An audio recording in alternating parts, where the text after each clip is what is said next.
Narito ang programang totoong-totoo, Tambayang Mocha at Drew. Programang magliliwanag ng ilang mahahalagang mga issue. Tambayang Mocha at Drew.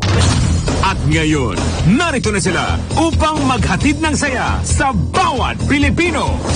Mocha Uzon at Drew Olivar sa programang Tambayang Mocha at Drew sa DWIZ.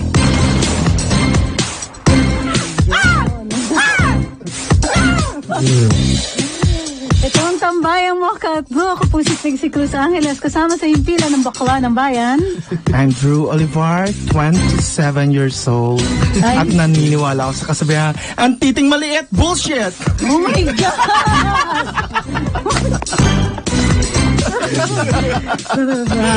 Pagbigyan niyo na The views ako. expressed by my co-hosts are not necessarily mine or the station. Kasama rin po namin si Attorney Nick Mangit. Magandang hapon sa lahat sa buong mundo, lahat na nakikinig dito sa buong mundo. Buong bundok. Okay? Mundo. Bundok yan ang nasa isip ngayon. I'm sorry Pagbigyan niyo na ako dahil birthday ko. Yes, tomorrow. Ngayon, papagalitan ko kayong lahat. Kung walang magpa-birthday kay Drew bukas, ha? Magdadala po ako ng, alam niyo yung pang donation doon sa simbahan. Ang tanging alay ko. Ikot ako. Para hindi mag-emote si Drew kasi, di ba, bukas na yung birthday. Correct. May 24 hours kayo para maghanda sa birthday ni Drew. Tsaka yung nag-promise sa akin, ha?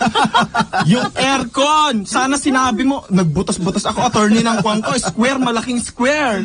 Para sa aircon. Tapos split type. Huwag kang ang probinsyano masyado. Maganda yung split to. Hindi, attorney, naalala ko kasi yung si Jobber, yung ilong niya, split type. Yung ilong niya parang paanong tuta. Parang sundalo, nakadapa. Ano ba yan? Ay, bigla nawala si Ikan. Ayun, yung aircon na yan, binutas mo, no? Yung pader mo, wala pa rin. Wala pa rin. Gagawin ko na lang na aquarium para si Starfish. Kamusta naman po ang mga checkered natin? Diba? Nasa nakabayo. Tama. Mabuyan kasi. Long sleeves pa man din ang checkered para mas maraming checkers. Tama. Tsaka red. Ang paswerte. Yes, dun sa may bumanggit. Hindi ko po ninamaliit ang mga probinsyano. Si Drew lang ang minamaliit namin dito. Tama. Ay, hindi namin minamalit ang mga ang mga probinsyano dahil ang mga probinsyano malalaki. Diba? Ang ulo? Hindi, malalaki ang kanilang pangarap sa buhay. Huwag kayong bastos. Kasi ako nagsalita. Talaga nasabihan ako. Hindi ikaw, attorney. Yung mga yun, nanonood, nakatingin ako sa camera eh. Diyos ko, bago tayo malihis, magsasagot muna ng 2 tanong from our viewers, si Attorney Nick Mangit. Kasi may mga nag-post sa comments, diba, dito sa TMD, Tambaya, mga katambay natin. Liliwanagin natin. Meron nagtanong kasi, sabi niya, siya daw ay may balak magtayo ng bake shop. Okay, so, bukod pa doon sa na-discuss na natin na mag-a-apply siya ng mayor's permit or business permit, ano pa daw yung government agency na kailangan niya ng endorsement? Okay? Kasi kapag ikaw ay magtatayo ng bake shop, hindi ka lang pupunta nga doon sa BPLO, Business Permits and Licensing Office, o ng City Hall or Municipal Hall, kundi kukuha ka rin ng endorsement. Okay. Siyempre, unang rule natin, kailangan DTI, Department of Trade and Industry, iparehistro yung pangalan nila. Kasi single proprietorship, always yan. And then, pag binigyan na sila ng pangalan, walang kaparehong pangalan sa kanila yung negosyo, then pupunta sila sa Department of yung Health. Okay. Kailangan doon sila. Kasi nga, kapag yan ay magluluto sila, baking, di ba? Magbe-bake sila, kailangan meron sila yung permit from that agency. Okay.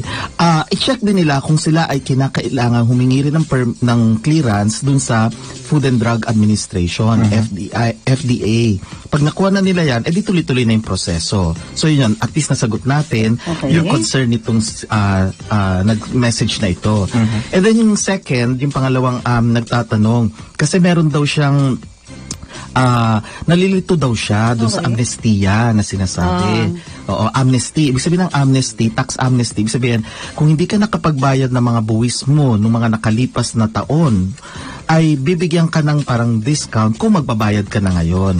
At ma-absuelto ka. Ibig sabihin, walang kulong. Oo, walang kulong. Ganon.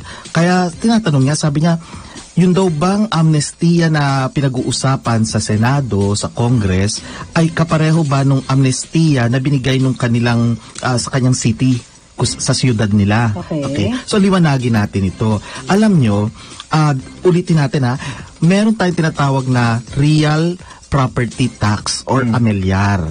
Meron din tayong tinatawag na real estate tax na national tax yun. Yung real property tax o amilyar, yan ay local tax sa city lang yan or municipality. Iba yan doon sa national tax na binabayad sa BIR. Okay?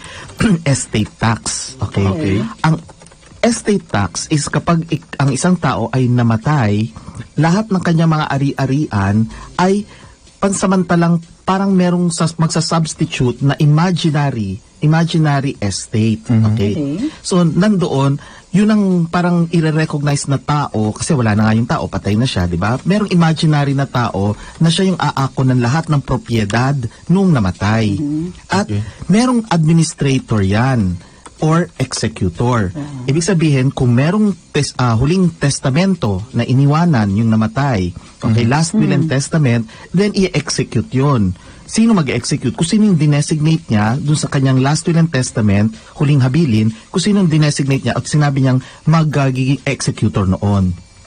Kung babae, executrix.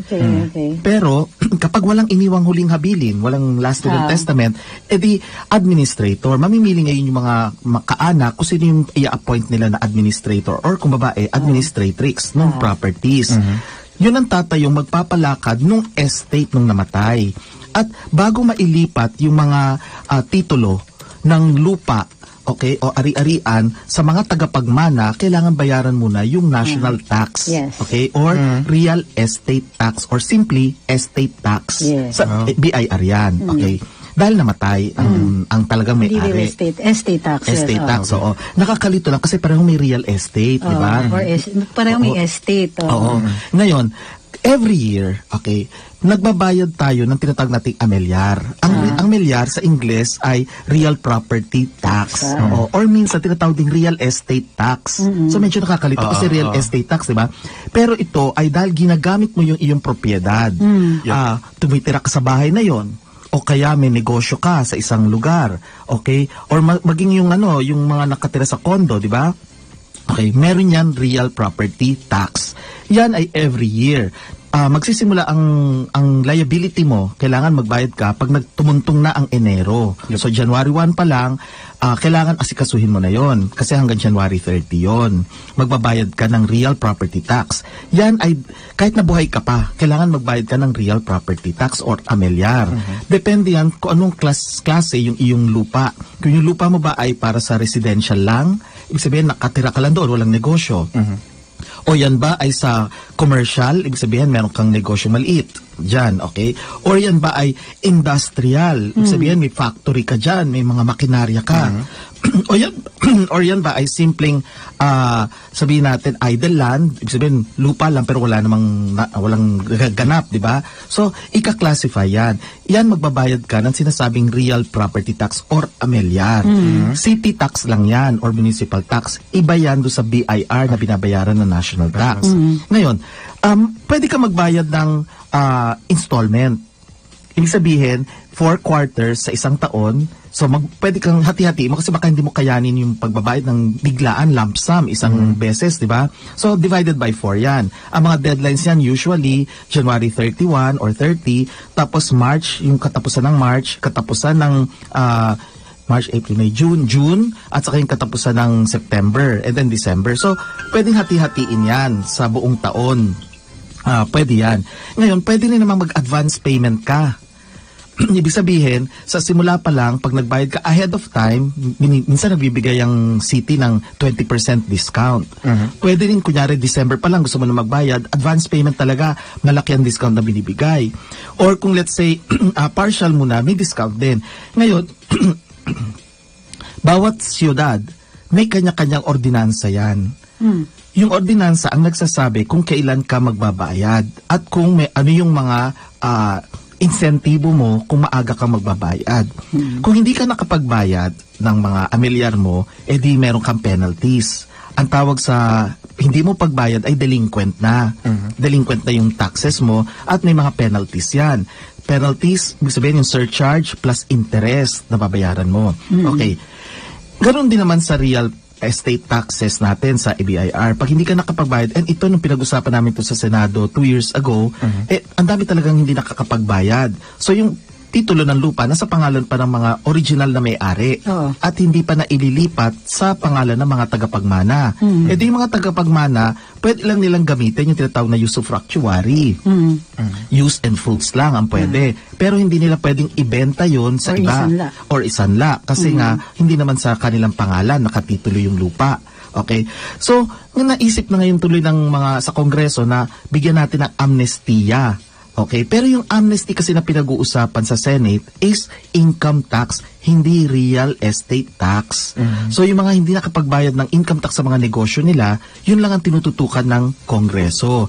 Hindi pa pinag-uusapan sa Kongreso yung mga hindi nakapagbayad ng estate taxes. So, ibig sabihin, iba yung pinag-uusapan sa Kongreso, iba rin yung kapag hindi ka nakapagbayad ng real property tax sa city. Bawat siyudad may sari-sariling ordinansa yan. Kaya iba ang binabayarang amilyar sa Makati, iba rin sa Quezon City. Iba rin schedule. Oo, depende sa schedule. So, iba-iba yan.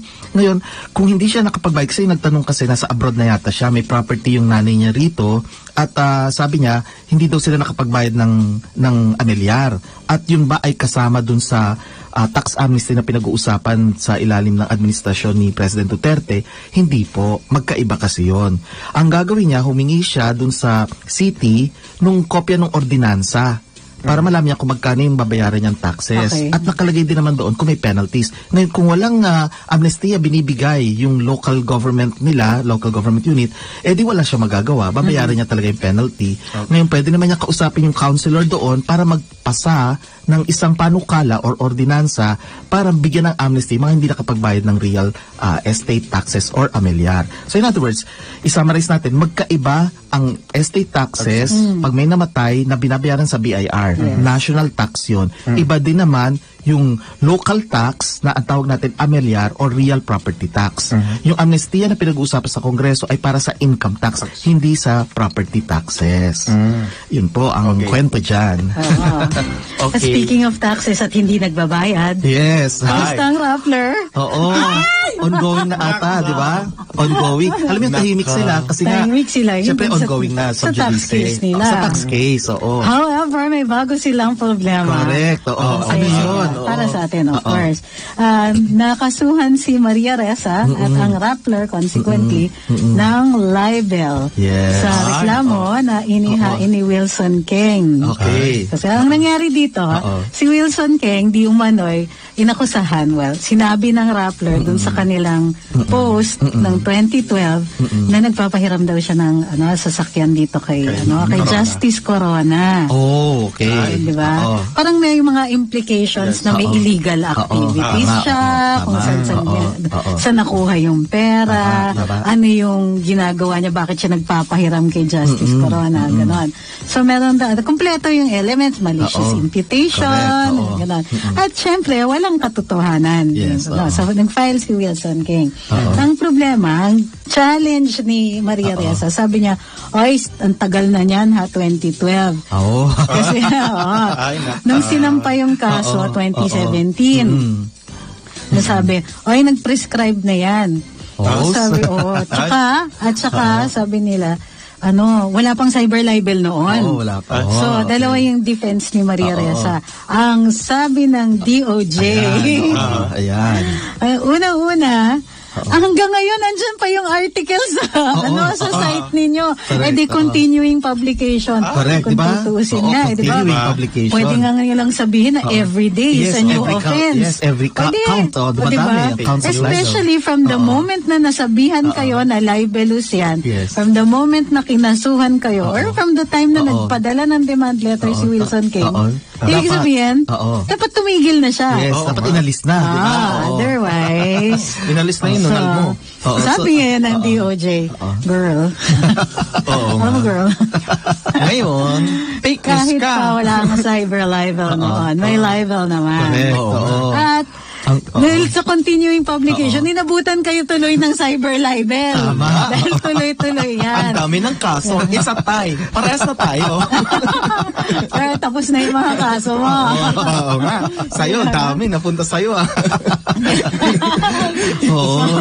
So, cyber libel siya. Cyber libel siya. Kailangan mo bukas, patay na naman ang demokrasya. Ay, patay na naman. Ganyan naman sila. Pagka hindi sang-ayon sa kanila, patay daw ang demokrasya. Patay sindi nga parang Tsaka yung mga second, pinupuntahan ni Drew. Dapat pinupungsoy mo yan, attorney. Dapat alam niya yung paglilipatan ng nunal niya, lipat niya dito.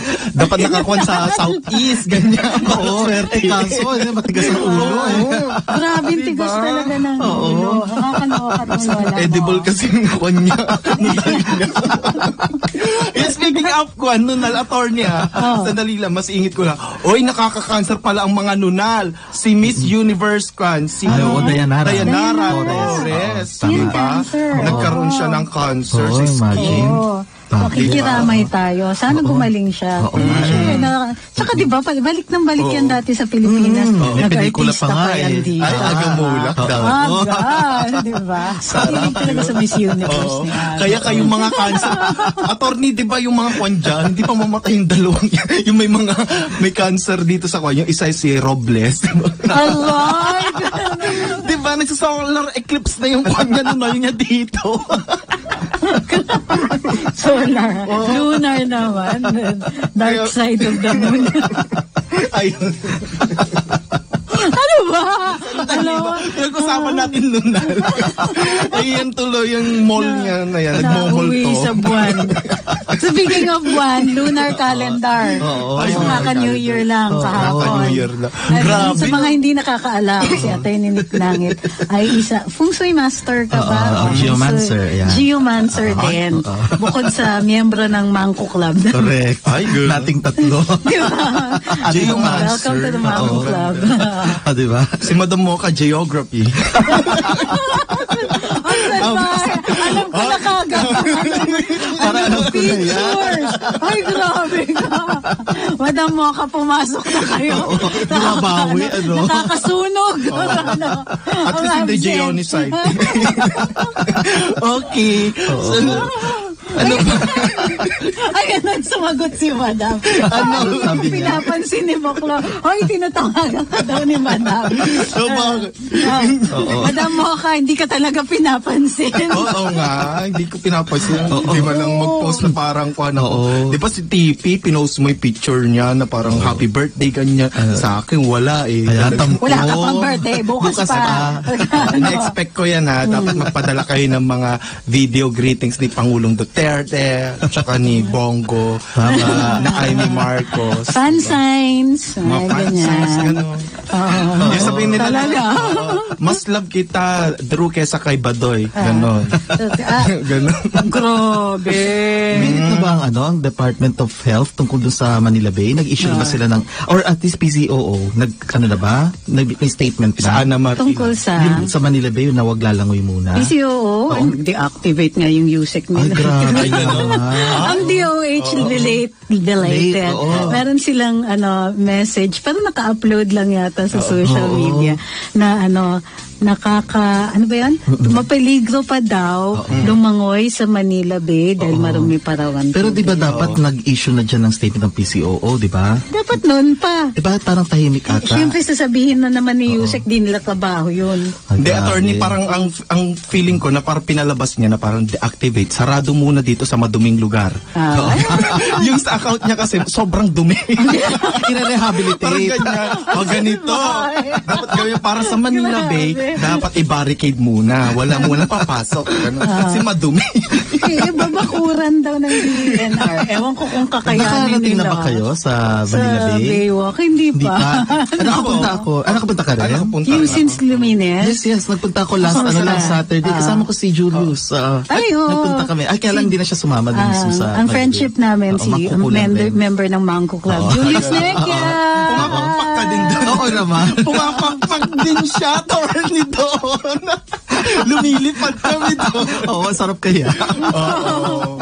Tapos, Pero ayun. alam mo yung Manila Bay, maano na siya, malinis in the sense na hindi mo maamoy yung basura. Oh, in fairness. In fairness, wala Kasi kang maamoy na basura. Parang ang lumalabas, yung baho pala, Oo. yung nasa coastal area, hindi Exactly. mismo yung tubig, Oo, except oo. yung tubig doon sa may yacht club. Yes, oo. Kasi At saka doon talaga lumalabas yung amoy yung niya, ano. para kang nagpunta sa pier ng Batangas, yung let's say papunta ka ng Mindoro, Oo, di ba? oo. O kaya let's say, mabaho pa nga yung sa mismong North Harbor natin eh. Yung sa pier natin, mas mabaho pa. Yung amoy ba ng Burak. hindi, amoy ng langis ba yun? Basta yung amoy ng langis, Ay. di ba? Pero hindi ganun ang naamoy ko nung nasa Manila Bay ako. Yung sa side na malapit sa US Embassy. Hindi ganun. Saka yung sand niya, syempre may mga nag-siltation dyan eh, di ba? So, ibig sabihin, yung mga basura dati, baka nag-leak yun doon. So, medyo hindi pa siguro malinis yun. Yung water is dark pa rin. Hindi siya clear. Syempre naman, hindi mo ma-expect na yan ay parang Buhusan ng Boracay. lota tayo. Tapos attorney, ayun, nag-post nga itong Silent No More na Kokoy Dayaw, no? Nagmamagaling na sabi? naman sila. Dear fellow Filipinos, ayan, alison, sabi pa niya din, alison on geography para sa mga Lison. Lison, mali-mali pa. Gago. Asya. Nagpakatalino tapos bobo. Ayan. Sinabi niya, attorney, dito, yung pinakita yung map ng the Manila entire Bay. Manila Bay. Sabi niya. Tapos, ang pinapakita, DDS Manila Bay, dito lang sa Manila. Malaki daw ang Manila Bay. Bakit dito lang sa... Ganun na pinapalabas. Ang coastal sa Manila Bay. cleanup. Ay, para sabihin ko sa'yo, Kokoy Dayaw, hoy, na pati dyan sa sa Yung sa Cavite, iba-ibang may ano. naglilinis din dyan sa Bataan, may mga nagkonden. Oo. Para sabihin ko sa'yo, hindi lang ito Manila Bay ang nilinis. Para, Oo. at saka pati sa iba, like, at sa ano ba yan? Dumaguete ba? Mindanao. Oo. Yeah. Even yung Baseco Dahawaan. compound somewhere in Baseco, naglilinis. nag-start na rin. Basta Para sa lang province. malaman ninyo yung mga kritiko ng Manila Bay clean up, utang na loob ha. Nakakahawa yung clean up. Ang dami-daming Tama, gumayat, tama. sumunod. Oo. At saka hindi ko makita yung logic ng isang tatakbong party list na sinasabi nila na stop daw yan dahil magkakaroon ng reclamation. Anong connection noon? Diba? Parang connection. Bakit may papahinto kung magre-reclamation? Precisely nga, kung magre-reclamation, ano Hindi, nga. dapat linisin. Oo, linisin. At saka kahit na walang reclamation, talagang dapat linisin, di ba? Anong ibig sabihin nila? Kailangan maging mukhang basura yan kahit na walang reclamation. Nasaan ang utak ninyo? Yun ang ako naguguluhan, di ba? Kaya ngayon, Kaya merong mga nililinis. nagsisilabasa na parang yung mga NGO na ano daw, hindi na nila ginagawa yung sa Manila Bay clean up kasi sopla na eh. Kasi di ba for the longest time ang daming galit na kaya nyo lang nilinis yan dahil sa reclamation. para bang- okay. Pero wait, bakit kayo galit sa reclamation? Oo, yun. Yung Hindi ayaw reclamation, nilang sabihin ng una, di ba? oo. So, ngayon sinasabi nila, hindi kasi kaya lang magre-reclaim yan, bibigay daw ni Digong kay Dennis Uy. Di ba? As Di ba? Ang kukon nila. Nagreklamo ba kayo nung ginawa yung Entertainment City? Sabihin niyo sa akin, hindi reclaim land yan. Yung nagreklamo ba kayo nung nireclaim ni Marcos yung Ross Boulevard? Galing sila nagreklamo noon, ano? Nag-enjoy pa nga sila ngayon sa benefits nung Soler, Ada, di ba? Nagreklamo ba yung mga ninuno ninyo nung ginawa yung Nagreklamo ba kayo sa Singapore? Yung all the areas after Taft Avenue? Oo. Di ba? Hindi Yung mga nagreklamo, diba? yung golf course dun sa Intramuros. Yes, oo. Reclaimed yan. Dati Reclaimed nga may land mga yan. buhaya yan eh. Yes, oo. Oo, Yes, yung yes. moat. Oo. May moat. Tinabunan lang ng mga kasi natakot sila magkamalaria. Tama. Pero may moat yun. Hindi naman sila magkakamalaria talaga dahil lumalabas sa Pasig River yung moat. Oo. Pero wala nang buhaya ngayon, ano, sa Manila? Wala nang buhaya. Kongreso doon. na lang. Nasa Kongreso lang. Hindi, yung iba nasa Senado. Oo, sigurado yan. Ay, may nagtanong dito, nag-comment pala siya, si Ben Cortez Mandap. Sabi niya, di po ba under sa KBP ang Rappler kung broadcaster or journalist sila? If so, bakit po hindi ipaliwanag yon ng KBP mismo na hindi suppression of freedom of speech ang tax evasion? Hindi sila covered. Hindi sila covered. Social media nga. Oo, social media sa kasi ang peg kanila ng Rappler. Kaya hindi sila under KBP kasi mainstream media ang KBP. Kapisan ng mga broadcasters sa Pilipinas yan. Ang tanong, nasaan yung kwan ninyo? Nasaan yung fact checker ninyo? Correct. Diba? At sa ngayon, yung tax evasion case ay tahimik lang because sub judice na siya. Nasa korte na. So tahimik lang. Hindi pwedeng mag-issue ng mga statements ang Rappler kung hindi i-influence niya ang justice system, di ba? Kaya bantayan ninyo baka Tapos, magsalita-salita si Maria Ressa Correct. dyan. Oo, pag nagsalita yan, ako, pwede ma-contempt yan ng court. Ibig sabihin, may penalty yan. Kaya nga, yung ginawa nila kay Jiggy Manika, nagsalita sila, na attack daw on press freedom yun. Pero hindi ba parang sub judice statement yun? Kasi indirect contempt, pwede yun. Sinasabi nila na, it's an attack on press freedom pag nung finailan daw sila ng tax evasion case. Girl! Ang kakatawa, no? Attack on press freedom. Pero dakdak naman sila ng dakdak. Nasaan yung kawalan ng press freedom? Malaya pa rin kayo magsalita Correct. Tapos update natin pala sila sa Senado right now, today, this morning, naghihiring pa rin sila tungkol dun sa pag-increase ng excise tax. So hindi pa siya tapos. Pinagmimiti after that, magpe-plenary pa yan. So medyo matagal. Baka hindi umabot. Hindi talaga aabot sa tingin ko kasi ilang days na lang, di ba? Mag-ano na sila. Hanggang bukas na lang yata ang session. Correct. Ang sabi ni Senator Angara is malamang daw, i-discuss na yan pag-resume daw ng session nila ulit. Kailan yan? After the election, May na. So right now, yung excise tax nakapending pa rin. Kumbaga nakasalang pa rin, hindi pa siya tapos. Pero patay ang demokrasya dahil magkakaroon na naman. Oo. So yun ang tapos for the rest of the week, wala pa sila ibang pinag-uusapan na taxes. Kaya nakakatawa kasi gusto ni Mar Rojas bahagi ng kanyang plataforma yung pagbababa ng inflation. Hala, bumaba na. Bumaba na yung 4 point something na. Bumaba na yung inflation rate. Nasa 4.4 na. Huwag ka na tumakbo. Ito yung nakakatawa kasi pag tumataas, isisihin nila ang administrasyon kaya daw tumataas. Ngayon bumababa, ba't hindi nila sabihin na, uy, congratulations administration. Kasalanan ni Digong yung pagbaba. Halatang-halata kasi ako hindi ako lumalabas sa media regarding this, pero nabubwisit na ako kasi puro kalokohan ng mga pinagsasasabi nila. It's about time na lahat collectively, lahat tayo magsalita kung alam nating mali talaga. Yung sinasabi ng mga, alam nyo na, ito ng isang Jim Paredes. isa sa mga, yun sa kabilang parlor na sinasabi na, hindi ko kayang, bigay daw ng credit si Duterte for Manila Bay cleanup kasi pumapatay siya. Anong ko na? Grabe, di ba? At saka puro salita ng salita, nasa ng ebidensya. Kahit paano required din ang ebidensya tsaka logic. Yes. At saka pinag-usapan din namin yan sa Senado nga 2 years ago. Kasi nga pinag-uusapan doon yung paglalagay ng CCTV sa mga kapulisan. Pero nung tinanong yung mga nagsasabing pumapatay daw, mga EJKs, lump sum number ang binigay nila. Tapos sabi, sige, saan dito? Paano nyo ito nakuha? Yung pala, pinresent naman ng administration na sama-sama na dyan yung mga namatay sa iba't ibang dahilan. Oo nga. Ay, kami yun kasi kumuha lang ako ng statistics sa PNP. Tapos, ang lumalabas, 28,000 daw. nga Sobra pero sa ang nakuha nangyari, yun. nung nag-start yan, nung nag-umpisa sila mag-EJK na yan, nagtataka ko, saan nila nakuha yung number? So, humingi ako ng crime statistics sa PNP. Yes, oo. So, homicides ang kinuha namin. Yes. Alam mo, in-add nila lahat. Inad lahat at ito pa, sinama rin nila pati yung mga before President Duterte as president, di ba? So ibig sabihin, bakit nila sinama pati yung mga Correct. panahon ni President Aquino, Noy Aquino,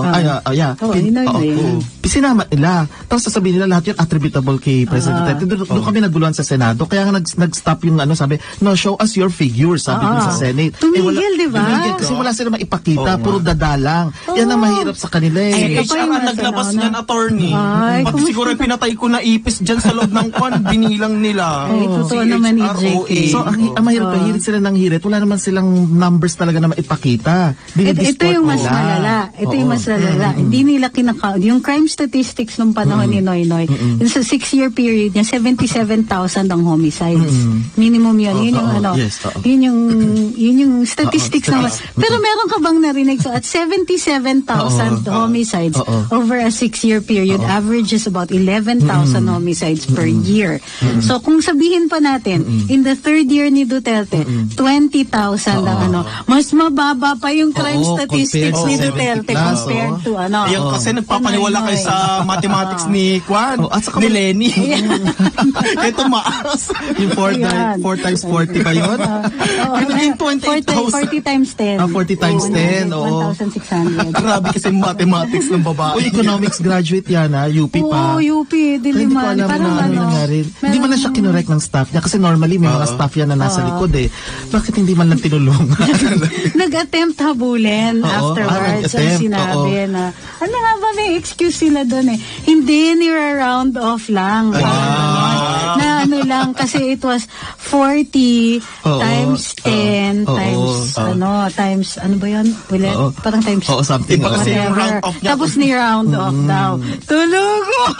Ito kasi attorney round off niya, parating ganyan, no? Parang, round eyes. Round eyes. Kaya, ayan, nagdoble-doble. Naduling, naging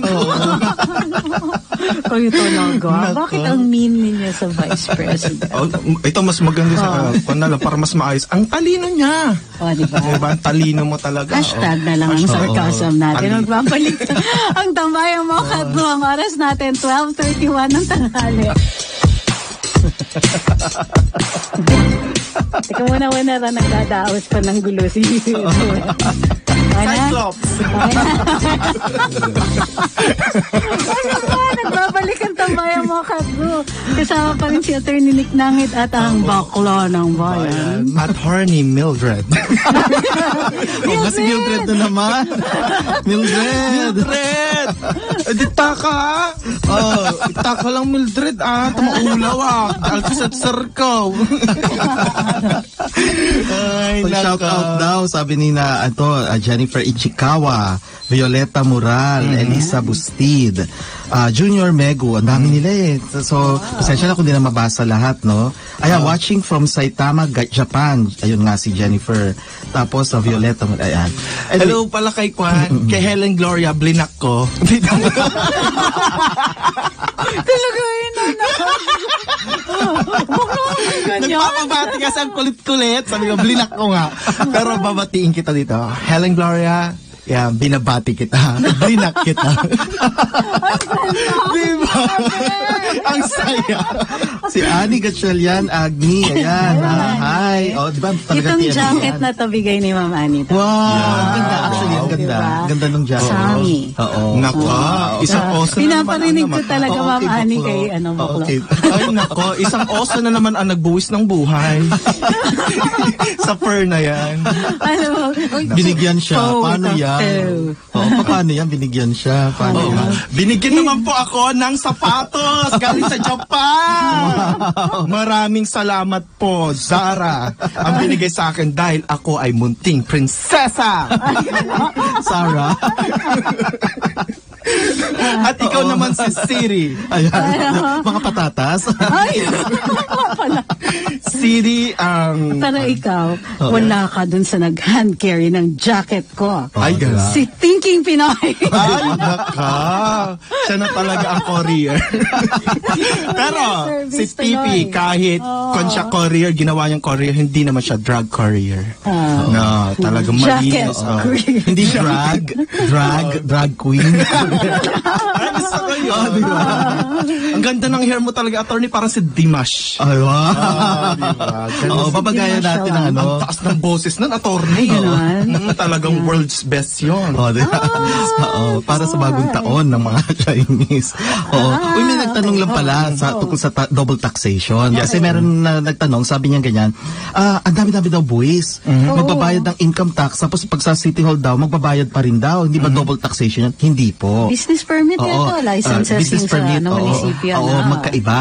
Yung Sasakay ka isa pa sa kasi, taxation dun sa kinita mo sa buong taon. Yeah. Yung isa naman, permiso para makapagnegosyo ka. Kaya magkaiba yan. Kasi ang definition natin ng double taxation is kailangan tinatax ka ng iisa, parehong authority. Ang magtatax sa'yo at iisa ang tataksan sa yung subject at pareho rin yung purpose, layunin. Magkaiba yung dalawa eh.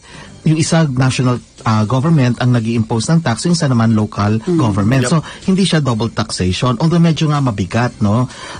Dahil nga, dalawa ang nagtatax sa'yo, pero hindi pa rin siya double taxation. Ngayon yung may nagtanong din, paano yan? Nagbabayad na daw sila ng tax sa abroad. Tapos magbabayad pa rin daw ba dito? Yan ay, meron tayong tinatawag na mga tax treaty conventions. Yeah. Kapag ikaw ay nagbayad na sa ibang bansa ng income tax mo, ay hindi ka na kailangan magbayad dito. Kasi nga, iniiwasan yung doble ang bayaran kasi nga yung kinikita mo sa abroad nataksa na yun doon. So kailangan konsultahin nila yung tax treaties natin. At marami tayo, I think mga 48 or basta abot ng 50 na ngayon ang mga tax treaties natin. Ay, dami. Pag birthday month mo ba, walang tax? Joke lang. Tanong natin kay Manny Pacquiao. Oo, pag birthday, alam mo, di ba, minsan pagkakain ka, di ba, meron silang mga binibigay na cake, di ba? Pag kumakain ka, cake, libre, kakantahan ka, sasayawan ka pa ng mga...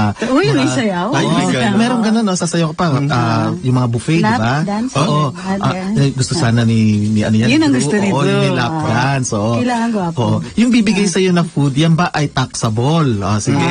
Yan ay walang tax. Kasi yan ay parang expenses na nung company. Pang-promotion, parang advertising expense nila. So wala silang deductible yon sa taxes nila.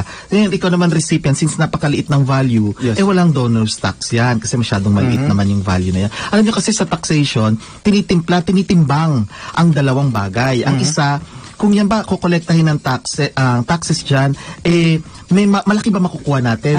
Kumbaga yung cost benefit. Yung benefit na makukuha ba natin malaki compared sa cost na iimbestigahan pa yan, ganyan. Or, yun titinan, magkano ba yung talagang makukuha? Kasi kung masyadong maliit lang yung makukuha, hindi na pagbibigyan ng pansin niya ng BIR. Tama.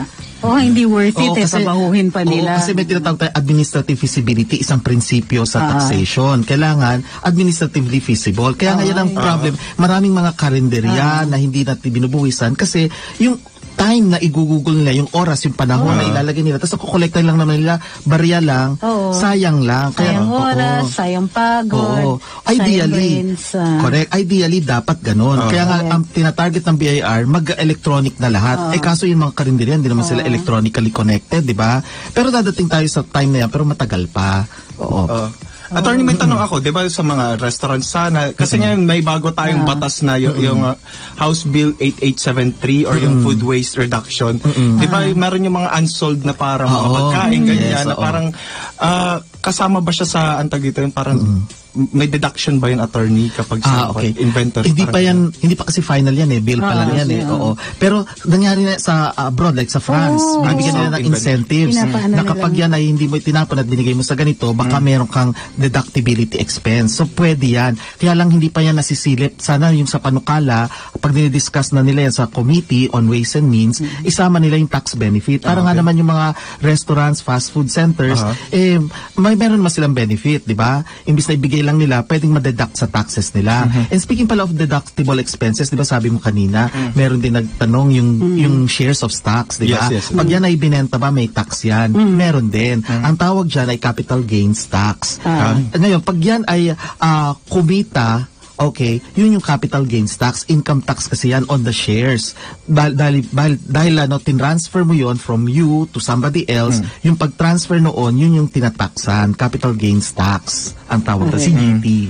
Attorney, meron yung mga nagbi-business naman ngayon dito, 'di ba sa mga business like ito mga restaurants, mga meron attorney yung mga R&D ganyan nila na research and development nila na pwede nilang pan-deduct ba yun sa kanila? Yes, actually yung research and development is one of the deductible expenses. Parang yan yung mga entertainment, representation, losses, charitable contributions, kasama yung research and development or R&D. Ang maganda pa nga nito, yung sa panukala ng Train 2. Yes. Ang panukala doon, bibigyan pa nila ng insentibo nga kapag nag-concentrate ka sa research and development kasi sa ASEAN region, nahuhuli na tayo sa R&D. Napaka-advance ng ibang bansa kasi may benefits sila tayo, wala. Parang, hindi nga ni-encourage. Grabe. But Train 2 is encouraging that. Maganda, you know why? Kasi yung prices ng products mas liliit pagka nagkaroon ng research and development, yung quality tataas, so magbe-benefit pa rin ng public. So, yung sinasabi nila, pahirap sa masa, hindi nila nakikita. Kaya magtaka kayo, kina BAM, kina kina Risa. Ito to. Di ba yung di ba yung merong siyang yung supporter, di ba? Na nahulian allegedly drug lord, di ba? Si Kenneth Dong. Oo, Kenneth Dong. Nahulihan. At kasi kayo. Tapos di ba ang sabi, bakit tahimik si Senator Risa ngayon, di ba? Tapos may mga nagsasabi na yun daw ay donor niya sa mga campaign donor. Okay. Si Kenneth Dong po, yung di umano'y consignee nung 6.4 billion na shabu shipment na nahuli ng PIDEA. Yes. At isa siyang campaign sponsor ni ngayon, pwede bang BIR shout out lang?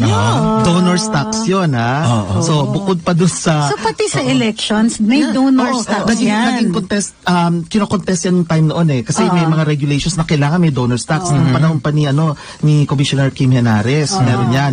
So right now, since wala pa rin ako nakita na binabawi yon, I think ongoing pa rin yung regulations na yun. Ibig sabihin, taxable talaga lahat ng donations. So makikita na naman niyo si Lenny Robredo. Risa, magtrabaho ka naman.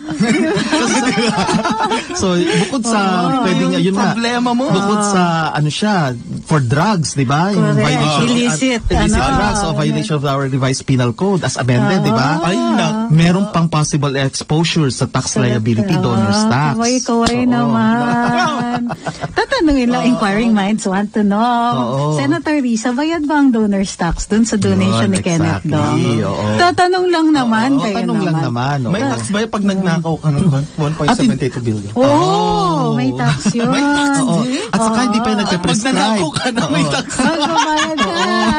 At saka hindi pa, sana in-inform mo pala BIR. Informers tax reward. Ay, naku. Diba? Alamin mo yung kung magkano yung dinonate niya kasi report mo yun kasi para mag-action kasi ang BIR can act on its own motor proprio, ibig sabihin BIR lang ang kikilos pero pwedeng private citizen, so kung may kaalaman ka or yung mga nakikinig sa atin, i-expose nyo yan kasi may informer's tax reward yan. Ano ba 10%? 10% of amount to be collected. Yes, of the amount to be collected. Laki rin yun, ha? Nasimulan ko na yan. Tayo ng mga billion-billion nasimulan ko na yan, Attorney Trixie. May meet and greet kami ngayong Saturday. Lahat ng mga chismosa kong mga baklang kuneho, pupunta sila sa akin, i-report. May commission kayo sa akin. Correct. Pero huwag kakalimutan ang birthday gift ni Boklo. Bukas na. Perahin nyo na lang. Mahiya naman kayo, nakakahiya. Ang hihirap. Mahirap yung mga followers ko. Madadamot. At saka mahirap. Saka kung hindi cash ang ibibigay sa'yo, paano mo isasakay sa angkas, di ba? Ay, oo nga. Kaya cash talaga. Isang tanong, parating nagpapadala to ng kasoy. Si Hil Banyares, ang tanong niya, magkano dapat bago mag-issue ng resibo? Okay. Kasi sayang naman daw kung 20 pesos lang yung sale. Kasi yan ay mandatory na pag nag-start ka ng business, di ba, bukod sa i-rehistro mo yan sa BIR, kailangan ka rin, meron kang authority to print ATP. Okay? Ibig sabihin yung mga invoices mo o kaya yung mga official receipts, i-rehistro mo. So, kailangan yan. Mandatory yan. Kahit na online transaction ka, kailangan pa rin yon. Kasi yun ang batas natin Kailangan meron kang kang paper trail, audit trail na matitignan ng BIR pag nag-examine sa'yo for assessment. So hindi tayo makakaligtas, kailangan talaga may OR. Pero yan ay kung business talaga. Pero kung casual lang, let us say one time, big time ka lang, or one time lang, di ka naman sa negosyo yun, then no need to register. Magpabayad ka lang ng mga commensurate taxes, but you don't have to register kasi hindi naman business. Business lang yung kailangan i-register mo. Okay. Attorney, may tanong pala ako regarding sa mga penalties tapos sa mga fines, no? Pwede ba siyang i-deduct sa kwan mo? Ang pangalan nito sa income tax mo? Yung mga penalties? Hindi po, hindi siya. Okay? Kasi merong restriction kung ano lang yung mga taxes na pwede mong i-deduct. Merong naka-itemize kung ano yung mga taxes na pwede mong ibawas sa iyong income tax return bago ka magbayad ng income tax. Let us say, yung mga binayad mo na sa sedula, okay, ay pwede mo i-deduct yan. Pero yung mga ibang mga, let's say, penalties, ilang taong ka hindi nagbayad, tapos i-deduct mo, hindi pwede. Hindi pwede. Parang sinasabi ng BIR, abuso ka na. Hindi ka na nagbayad dati. Tapos yan, Gusto ko lang patunay na magaling akong mang-isa. Mga utak kasi ang gumawa ng tax code. Dapat talaga win-win parati. Oo, nilimit nila. At ito nga, so samantalayin na rin natin. Kasi alam nyo, meron kasing yung seminal case na tinatawag sa US. Diyan kasi nagsimula yung ating taxation Ginaya naman natin dyan yung tinatawag na Marbury versus Madison. Okay? Sinundan pa yan ng McCulloch, di ba? Na case. Ngayon, sinasabi kasi dyan, the power to tax. The power to destroy. Yes, the power to tax is the power to destroy. Kaya nga, meron tinataksan yung, let's say, yung tobacco industry kasi in the hope na mabawasan na yan. Madedestroy ang industry, di ba? Kaya nga ang target nila doon, syempre marami mawawalan trabaho, bibigyan sila ng alternative sources of income. Hindi yung itatapon na lang sila basta-basta, hindi. Part yung parang transition din, di ba? Bibigyan sila, maybe yung land, yung productivity, pwedeng sa ibang agricultural products. So may trabaho pa rin sila. Pero ayaw na kasi yung tobacco dahil nga masama sa kalusugan daw natin. So, yung power to tax, pag in-increasean yan, mamamatay. You can destroy. Speaking of that, paano kung tataksa natin ang simbahan? Ibig sabihin noon, it can also destroy. Diba? Yung mga institutions or at least malilimit. Kasi nga considering yung ating saligang batas exempted sila, hindi natin hindi natin makokontrol yon. So patuloy pa rin sila sa pagbabatikos. Oftentimes palpak naman or palya yung kanilang mga pagbabatikos. Kaya nga naintindihan ko si Attorney Ahmed pag humihirit siya. Sabi ko tama nga naman, di ba? Ako Catholic na nag-agree kasi atheist siya, pero I still agree with him. Kasi nga humihirit ang Catholic Church nang wala sa lugar. Hindi naman lahat, pero humihirit sila na hindi maganda, di ba? Meron pa silang yung mga godless, yung mga yan, therefore, ganito. How sure are they? Kasi they're not even God. Para sa mga mangko. Di ba? Kaming mga mangko dito. Wait, di ba? Just because we believe differently from you, ano na kami? Masama na kami. Naturalist ako. Parang, ano to? 16th century? Naghahanap kayo, mag-witch hunt na naman kayo? Yun ang mahirap. Bigti nyo kami. Hindi nyo nga masabi-sabi kung ano ang tunay na lihim na pangalan ng Diyos. Gusto nyo ilabas ko? 72 names yan. Ninakaw ko yung libro ninyo. Ilalahad ko mga lihim, hindi lang mga hayag. Kumaga, merong dapat kalagyan, di ba? Huwag yung masyado silang lumalagpas sa boundary. Kaya nga meron tayong separation of church and state. Yun nga lang kasi, ang pinagbabawalan is yung estado. Na huwag magtayo ng makialam sa church. Pero hindi kasi nakalagay sa saligang batas na yung simbahan, huwag rin makialam. Kaya gano'n na lang sila. Pero syempre hindi naman lahat. Merong iba na tahimik na talagang yung religious lang ang sinasabi. Pero merong iba, like yung kaibigan ni Attorney Ahmed sa Mindanao, di ba? Na matino yung niya, yung bishop yata or yung priest. Pero yung iba kasi talagang ewan ko ba, yung iba tatakbo-takbo, tumatakbo, walang ginawa kundi tumakbo. Tapos makita mo yung sasakyan nila pagkamahal-mahal, di ba? Nangingialam nga kayo ng buhay Magpapakwampa kayo yung yung aaminin mo lahat ng mga kasalanan mo. Tama. Ngayon, nag-greet niyo na pala ba yung mga nakikinig sa atin, mga Chinoy din? Hindi pa. Happy New Year. Kahapon yan. Guangxi Fatsai, Sinyan Kuala. Chinese-an, Kasi kahapon yan, the Misteras ng Year of the Pig. Diba 2 weeks daw ang celebration ng Chinese New Year? Kasi nga, yung new moon, hinihintay nila hanggang sa mag-first quarter. Lunar year. Oo, Ilan attorney? Ilang years? 2 weeks. 2 weeks. Ang 2 weeks, celebration. At the same time, kasabay kasi siya nung Spring Festival sa ibang bansa. Araw-araw pala kitang babatian ng Happy New Happy Year. New Yes, Happy New Year. Ay, one day lang yung happy birthday, ha? Oo, one day lang. Mas grabe ang Pilipinos no, Bakit? na Bakit? nagse-celebrate ng kwan. Ng Christmas. Christmas, oo. Kasi September kasi to September December, wala, the longest wala. in the world, no? Huwag ka nakakarinig akong Christmas songs ng August. Nakakaloka. Hindi lang, pati nga sa isang TV station, pagtuntong pa lang ng July, meron na ako naririnig, nagulat nga ako, sabi ko, yung midnight program nila, na Ay. alas 12, alauna. Wow! At yung pambansang songwriter pa natin, si Jose Marichan. Pero mas bet ko yung kay Kwan, yung kanta ni, sino to? Ni Mariah Karen. Okay, sige na nga. Arawang for Christmas. Pero kahapon, attorney, nakita ko si Pab. Oh, O, saan? Oo. Sumasayo ng, ayun, Ay, sumasayaw. yung dragon. Ayaw. Di ba ganun, namimingwit ng pera, yung ganun, di ba? Kumakanta ng ampaw, grabe nagpapaboost. Ay, may pasabog. Anong pasabog? May naglabas ng statement ang mother ni Nico Falsis. Hindi pa patay ang issue nung kay Cristeta. Hindi pa pala.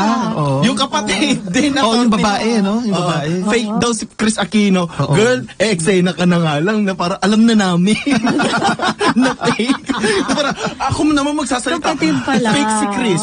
Sasabihin niya, Yan o, si Madam. hindi nakakabigla. Kasi, Alam na natin yan, noong pa, kumakalat sa social media yan, eh. Alam na namin matagal Oo. pa. Joey Marquez pa lang, alam na Correct, namin.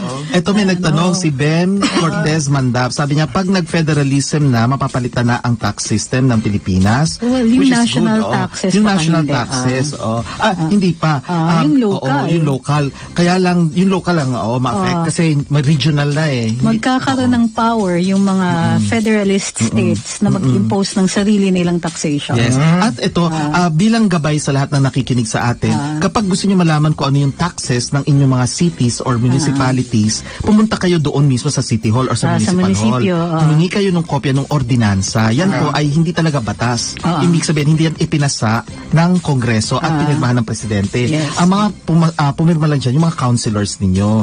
Para may kopya kayo kung magkakano yung mga taxes at ano-ano yung mga taxes sa inyong lugar. Dapat kinocompile nila yan para sa inyo. Correct. Kung hindi nila ginawa, tandaan nyo yung mga pangalan ng mga Pangalan, konsyal correct. ninyo at huwag na po ninyong ihalal sa susunod. At saka pag nagbayad kayo ng Amelyar, may kasamang SEF yan, yung Special Education Fund. Oo. May Yung Special percentage. Education Fund na yan, pumupunta yan dun sa mga public school teachers ng Yes. municipality or O city cities. ninyo. Oo, so kung gusto nyo gumanda yung public school system sa inyong city or municipality, tulungan nyo sa pamamagitan ng pagbabayad ng SEF. At Special alamin Education ninyo Fund. kung saan nila ginagastos Tama, yun. Kasi ang initial na humahawak yan ay ang munisipyo, hindi yung public school Yun. teacher. At meron silang mandate under the ordinances at saka sa local government code na dapat ibigay nila yan sa public school system. Yun. Dapat tingnan nyo yan kung saan talaga pumupunta. Kasi malaki yan eh. Sa dami ng negosyo, I think 1% or 1.5% eh. Malaki yun. So kailangan tutukan nyo para ma-improve naman ang education ng mga kabataan ngayon. para matanggal na rin ng ACT teachers. Di ba? Tama! Ang galing talaga sumegwe. At saka yan kasi At least breeding huwag ground sila eh. magbantay sa eleksyon, di ba? Oo, yes. Kasi conflict of interest eh. Magbabantay sila tapos sila rin ng... Kandidato yung partido nila. At hindi lang yun, yung sinasabi nga daw nila na allegedly meron nga daw mga pumapasok na mga leftists dyan, di ba? Oo. Kaya yun ang medyo... Recruitment Oo. period. Correct. Recruitment, Oo. panahon na naman ng Lolo recruitment. Art. Baka nakikinig ka naman dyan, Lolo Art. Ay, si Lolo Art. Uy, Bakit nag-pass ka ba- na yung house, Ay, ganun ba? Sa Oo. angkas. Oo, Ay, oo. tama. Senado na lang. Trabaho naman din pag may time, Senate. Bakit ka ba nasabi Lolo Art? So, bakit nga ba? Si ano? Baka si Lolo Era. Ipasagasa sa Speaking of si Lolo Art, kasi siguro sana matignan ng ng Department of Transportation. Transportation. Alam niyo yung sa Bendia, Senator Gil Puyat, nagtataka ako bakit kinukuha na ng mga bus terminals yung isang lane. Ay, talaga? Yes, during prime time, Bus rush hours. Yes. terminals. Ang nangyayari, kasi walang mga driver, iniiwan nila kasi hindi sila lahat makapasok sa terminal nila. So yung isang lane doon, naka-occupy na sila. Namely, yan yung mga BLTB, yung sa, di ba, Ay, oo. di ba may intersection ng Bendia and Taft Avenue? Sobra yung traffic dyan because may ang daming bus terminals. Yes, sir. Ngayon, ang ginawa ng mga bus terminals nito, kinuha at nilagyan ng MMDA ng marka na para sa kanila yon. So, sabi ko, wow, kailan pa na-expropriate yan ng private o paano napunta sa kanila. Kaya tuloy nagta-traffic kapag nagkamali ka ng pasok ng linya, ng lane, nahihirapan kang makalabas kasi iikot ka dahil nga kinuha na nila.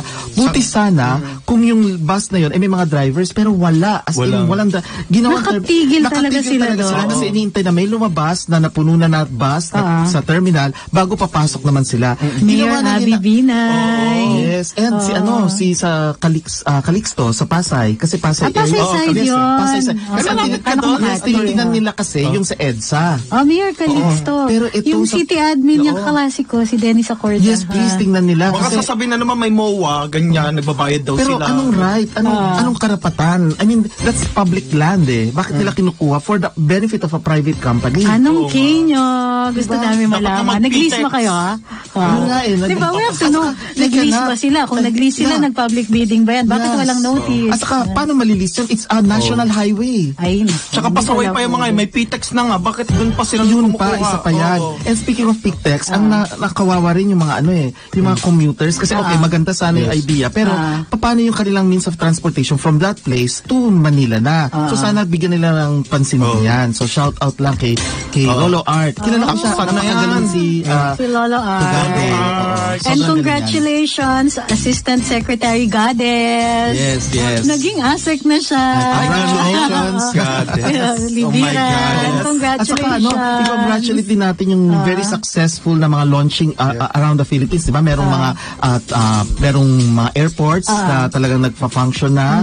So, congratulations po sa Department of Transportation. Thank you, Lolo Art. Huwag niyang kalimutan yung angka. Yes. Congratulations din kay Drew Olivar kasi buhay pa rin siya ngayon. Tagumpay yung mga death threats. At saka yung kanyang mga cases. Yes. Congratulations tsaka kay Drew Olivar dahil madami magbibigay ng pera.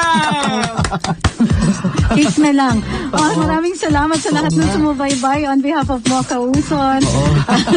Attorney Nick Nangit, Attorney Awesome Paglinawan, at ang Bakla ng Bayan. At Harney Mildred Drew Olivar.